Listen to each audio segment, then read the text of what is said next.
Adrien Gindre avec nous et votre invité Michel-Édouard Leclerc. Bonjour Michel-Édouard Leclerc. Bonjour Adrien. Allez, le week-end de Pâques va bientôt commencer. Ouais. Qui dit Pâques dit chocolat. À quel prix cette année? Cher. Cher combien?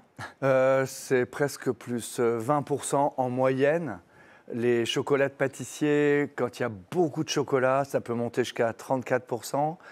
La matière brute elle-même a augmenté de 64% sur un an. Il y a eu des mauvaises conditions météo, Ghana, enfin c'est ce qu'on nous raconte. Dans les pays producteurs, oui. Et donc ceux qui ont su acheter à temps avant la hausse sont moins chers que ceux qui s'y sont pris au dernier moment.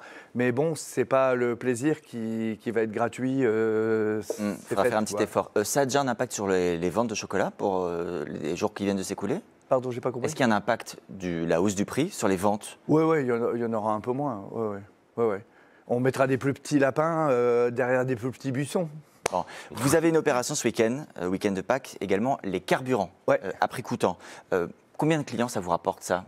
Qu'est-ce que ça vous permet de gagner? Beaucoup. Les consommateurs sont très sensibles aux variations du prix du carburant. Puis alors là, je ne sais pas si vous vous rappelez, en début d'année, je vais dire du mal de lui, mais Total disait, nous on est fort, on ne dépassera jamais 2 euros le gasoil. Là, on est aux alentours de 1,50. Donc, on veut faire profiter les consommateurs. Et donc, on est à prix coûtant et à prix en baisse. Donc, par exemple, je peux vous dire, j'ai téléphoné ce matin, au Neubourg, en Normandie, sur la route de Lisieux, on est à 1,47.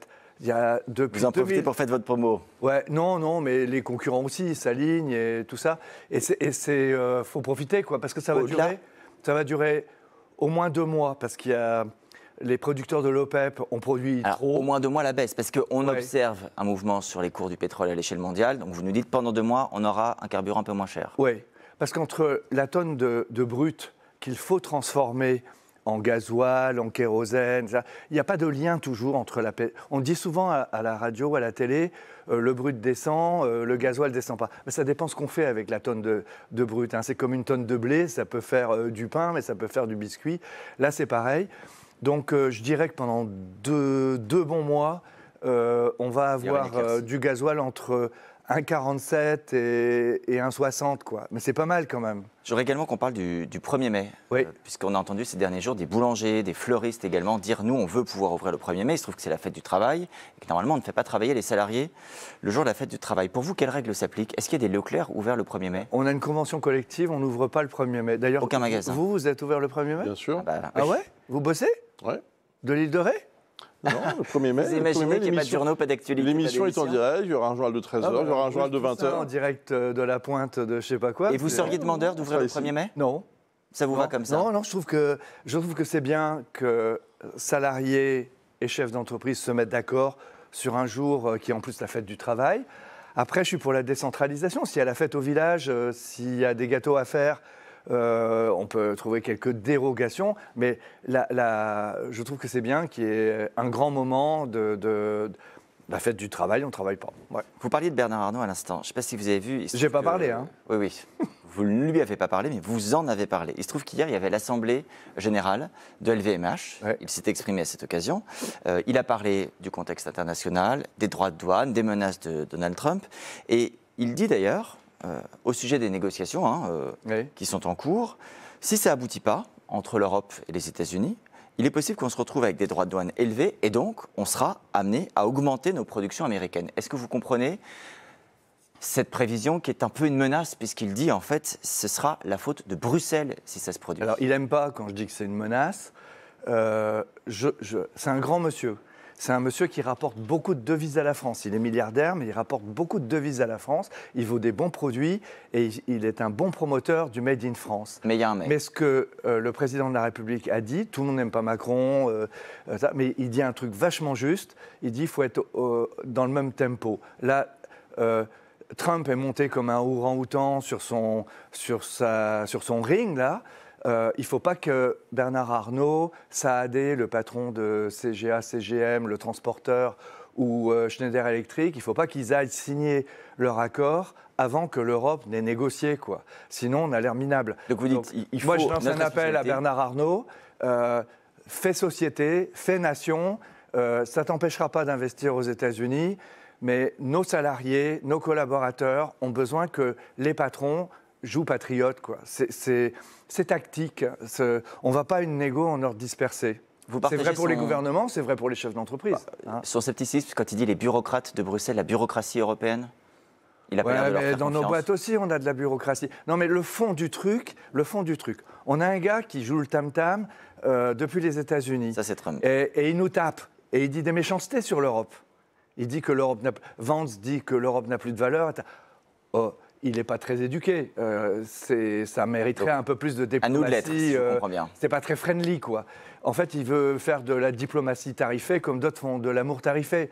Moi, je suis pour que on ne rentre pas dans ce jeu-là.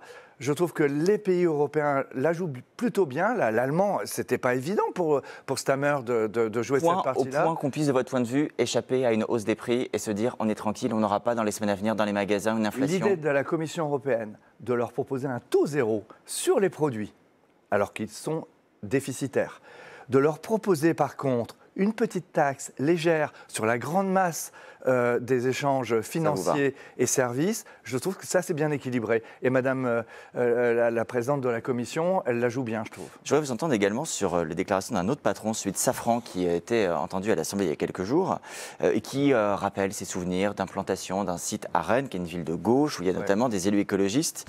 Il dénonce leur réaction, il dit « Moi, à l'avenir, si j'ai le choix, je bannirais une offre faite par une ville détenue par une majorité écologiste. » Est-ce que vous pourriez dire la même chose pour vos magasins? Non, je ne dirais jamais ça. D'ailleurs, Leclerc investit à Échirolles, à Grenoble, avec Éric Piotte, maire écologiste. Oui, c'est peut-être qu'il s'y est mal pris aussi. Après, un patron peut remettre en cause les choix démocratiques, les choix municipaux faits par les habitants? On peut discuter, quoi. On n'est pas obligé de se taper. Je veux dire, dans la vie, on a peut-être des points de vue qui viennent différemment, mais quand il y a un beau projet pour une ville, on peut regarder les formes et les moyens par lesquels on va être d'accord. Il y a des villes écologistes qui étaient contre le Tour de France. Je suis sponsor du maillot à pois sur le Tour de France. Elles ne voulaient pas qu'on passe. Aujourd'hui, elles passent. Il dit qu'il a été accueilli avec des tomates. Alors, je ne sais pas si elles avaient été achetées chez Leclerc, mais... Sans doute. Ouais. Elles étaient mûres, elles étaient bonnes. Ouais, d'accord. Donc... Okay. Vous dites que vous voulez réduire, vous l'avez annoncé cette semaine, vos émissions de gaz à effet de serre pour 50% d'ici 2035. Ça aura un impact sur les consommateurs, le prix. Est-ce que ça coûte plus cher d'être plus vert? Oui. Donc les prix vont augmenter? Non, pas forcément. C'est ça que je voudrais faire passer. C'est que ça coûte forcément plus cher de reproduire au pays. Si vous prenez une usine en Chine et que vous la ramenez en France, forcément les coûts de production ne sont pas les mêmes, les coûts d'énergie ne sont pas les mêmes, les coûts sociaux ne sont pas les mêmes. Si vous produisez décarboné, avec d'autres intrants, ça coûte plus cher. Donc dans un premier temps, la nouvelle économie, une économie plus vertueuse, elle coûte plus cher. Et donc, mon propos, c'est de lui donner une taille suffisante avec des accords avec des fournisseurs, avec des alliances, peut-être avec d'autres pays, pour que tout ça puisse rester accessible aux consommateurs. Une nouvelle économie, une économie plus vertueuse, ça doit être accessible à tous, et pas simplement, comme on l'a vu pour le bio, à quelques gens qui avaient plus de moyens que d'autres. Un tout dernier mot, Michel-Édouard Leclerc. La dernière fois que vous êtes venu sur le plateau, je vous ai demandé si vous pourriez être candidat à la présidentielle. Vous m'avez répondu... J'ai répondu? Oui. Je vous disais, est-ce que vous l'excluez? Non, jamais. J'exclus jamais rien. Vous n'avez jamais rien exclu. Il y a quelques jours, vous disiez, j'ai pas de désir d'Élysée. Bon, alors, candidature possible ou impossible? Eh bien voilà, on verra. Ah, on verra. Donc finalement, tout est ouvert.